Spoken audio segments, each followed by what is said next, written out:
Topic 3 is about calculus, univariate and multivariate calculus, and this is a very important application of calculus in finance. It's to do with deriving the notion of duration and convexity.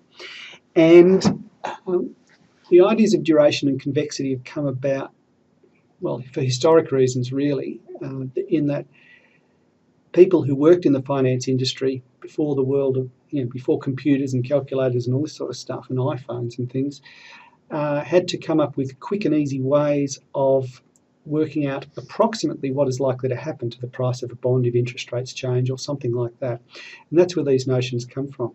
Now, the lecture notes go through that and explain it in terms of bonds, the way bonds, working out linear and quadratic approximations using bonds. But actually, I think as a starting point, we might even do a simpler example and just have so this is completely abstract, I suppose. It's just a purely little mathematical function. So if you look at example 3b, we go here.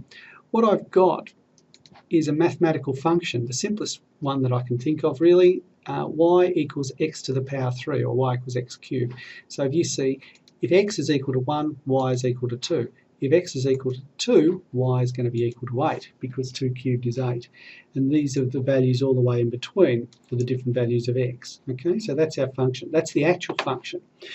Now, in your lecture notes, I'll explain this, and also in your course guide, you've got formula sheets. And the formula sheets will give you a way of working out linear and quadratic approximations. This will be with you in your final exam, so you don't have to memorise these formulas, but you do need to know how to use them.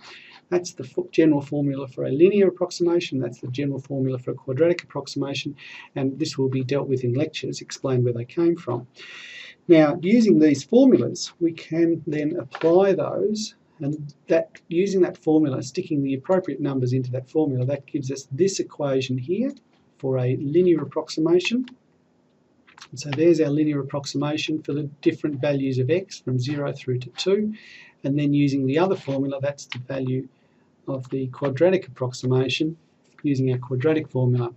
Now, if I graph those things, and if you look at that, these are just graphs of the same things here.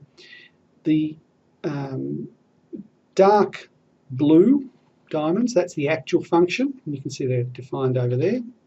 If I then use a linear approximation, you can see how the linear approximation, it's linear, hence it's straight. That's the pink one.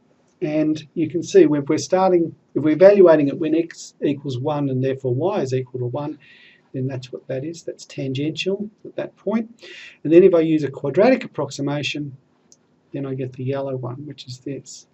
Now, approximations are used, as I said, it's used in finance mainly because in the good old days it was very difficult to work out exactly what was going to happen using complicated